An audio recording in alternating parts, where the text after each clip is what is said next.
What if the most powerful nation on Earth used its economic weight to bully its two closest neighbors, and those neighbors simply decided to stop needing it? That is not a hypothetical. That is exactly what is unfolding across North America right now, and the consequences may reshape trade on this continent for decades to come. I'm going to walk you through exactly how we got here, what Canada and Mexico have actually built, and why this matters far beyond North America. 30 years of partnership dismantled in months. To understand what's happening, you need to go back to 1994. That year, the United States, Canada, and Mexico signed the North American Free Trade Agreement, NAFTA. It was one of the most ambitious trade deals in history, eliminating nearly all tariffs between the three countries and weaving their economies into a single, deeply integrated system. By the time Trump took office for his second term, Canada-US trade alone comprised roughly one-third of Canada's entire economy. Mexico, meanwhile, had become the top source of automobiles and automobile parts imported into the United States. The three nations weren't just trading partners, they were economic partners in the truest sense. Supply chains crossed borders dozens of times before a finished product reached a consumer. Then Donald Trump came back to the White House, and the rules changed overnight. On February 1, 2025, at the beginning of his second non-consecutive term, President Trump signed executive orders under the International Emergency Economic Powers Act, declaring a national emergency and announcing a 25% tariff on most Canadian and Mexican imports, with a 10% tariff specifically on Canadian energy products. The stated justification was border security, the flow of illegal immigrants, and fentanyl. But economists, trade lawyers, and even senior U.S. farm groups were alarmed. The chief economist of the American Farm Bureau Federation cautioned that it was critical for the administration to talk first with friends like Mexico and Canada before acting, noting that Canada and Mexico are American farmers' largest export customers. The warnings went unheeded. Canada responded immediately with retaliatory tariffs on $30 billion worth of U.S. goods, later escalating to $155 billion as the conflict widened to include steel, aluminum, automobiles, and a broad range of consumer goods. What followed over the next several months was a grinding trade war, pauses, partial exemptions, negotiations that went nowhere. Canada led with an elbows-up approach involving counter-tariffs and boycotts of American alcohol. Mexico, by contrast, struck a more conciliatory tone, cautiously aligning its trade policy with Washington. Two different strategies, but the same fundamental reality. Both countries were suddenly exposed to the danger of depending so heavily on one partner who could change the rules without warning. The pivot. Canada and Mexico look at each other. Here is where the story becomes genuinely historic. While the headlines focused on the back-and-forth tariff war between Washington, Ottawa, and Mexico City, something quieter and potentially far more significant was happening between Canada and Mexico directly. In September 2025, the Mexican and Canadian governments signed a milestone bilateral partnership agreement to promote and strengthen economic and security ties between the two nations. This wasn't just a diplomatic photo opportunity. The Canadian leadership expressed interest in more diverse and resilient supply chains through Mexico, while the Mexican government sought direct access to Canadian ports, reducing its dependence on existing U.S. maritime channels.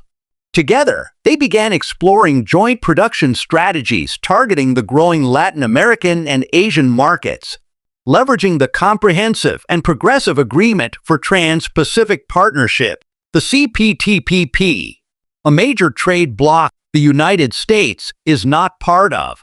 Think about what that means. Two of America's closest trading partners, both members of a free trade agreement the U.S. helped design, are now looking past America to do business with each other, and with Asia and Latin America. Using a trade bloc, Washington chose not to join. The Trade Mission, May 2026. Fast forward to this month, May 2026. The scale of the Canada-Mexico pivot became undeniable. A major Mexican trade mission to Canada launched in Toronto, involving over 200 Mexican businesses seeking to expand commercial links, with more than 1,000 business-to-business meetings already planned. This is one of the largest trade missions Mexico has ever sent to Canada. Mexico's Secretary of Economy Marcelo Ebrard traveled personally to Toronto alongside Canada's Trade Minister Dominic LeBlanc to discuss not just bilateral commerce, but the future of North American trade itself. The numbers tell the story clearly. Canada and Mexico recorded approximately $62 billion in bilateral merchandise trade in 2025. With Mexican exports to Canada growing 17% between 2024 and 2025 alone. And the ambition being discussed goes far beyond current figures. Luis Arzani, Chief Commercial Officer for Grupo Express International, a logistics company, described the emerging vision plainly: loading goods in Mexico and delivering them all the way to Canada through a single logistics corridor, without needing a U.S. intermediary at any point. That is the real-world translation of what was once just a geopolitical concept. A direct trade artery between the second and third largest North American economies, bypassing the first. Now, I want to be precise here, because there are exaggerated versions of this story circulating online. Claims about a fully signed $120 billion Northern Corridor deal bypassing U.S. ports entirely appear to stem from viral videos that contained AI-generated content and several factual errors. The real situation is more gradual, but arguably more durable. What is happening is a genuine, documented strategic realignment. Canada is pursuing trade diversification across multiple fronts simultaneously. Following Canadian Prime Minister Mark Carney's speech at Davos in January 2026, which served as a call to arms for like-minded middle-power countries, trade liberalizing engagement among allied nations accelerated from a pace of decades to one of mere months. If a core group of nearly 40 countries in the CPTPP were to move forward quickly, their collective ties with other nations could produce a rapidly snowballing consensus on new trade rules, all without the United States. Meanwhile, the USMCA, the very agreement that replaced NAFTA, faces a mandatory review by July 1, 2026. U.S. Trade Representative Jamieson Greer has made clear the administration will not automatically renew it, outlining a wide range of demands: changes to Canada's dairy system, digital streaming laws, provincial procurement rules, tighter rules of origin, and deeper alignment on investment screening and export controls. Trade analysts close to the talks believe there will be no clean resolution on July 1st. Instead, a state of permanent negotiation, with nothing ever truly settled under this administration. And that uncertainty, more than any specific tariff rate, is what is driving Canada and Mexico's strategic recalibration. When a partner is unpredictable, you build alternatives.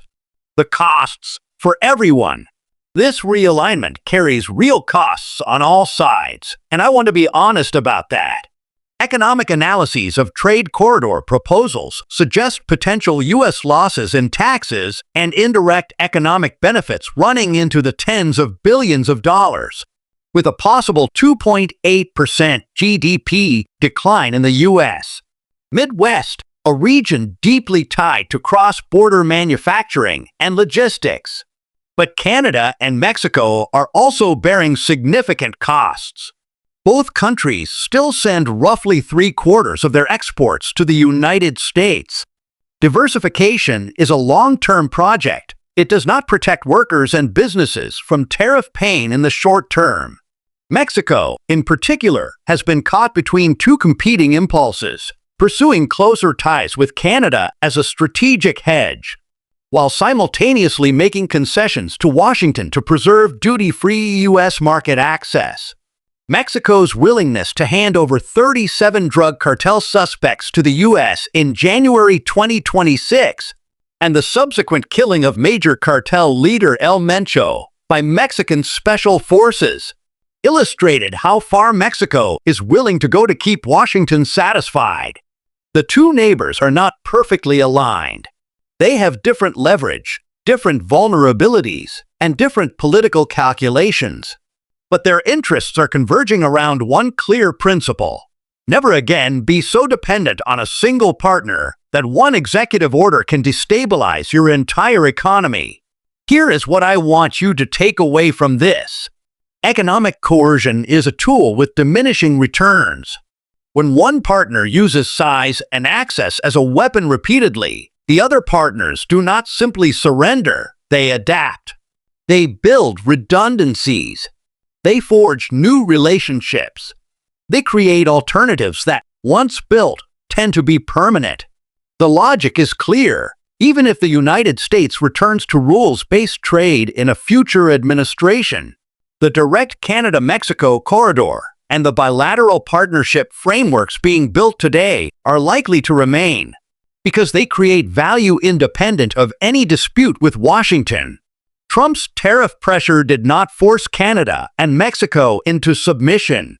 It forced them into each other's arms, and into the arms of the broader global trading system that the United States has increasingly chosen to stand apart from.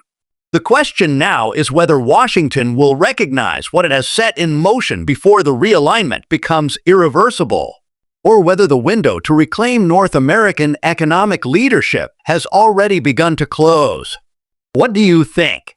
Has Trump's tariff strategy strengthened or weakened American influence in its own backyard? Drop your thoughts below, because this debate is only going to get more important as the July 2026 USMCA review approaches.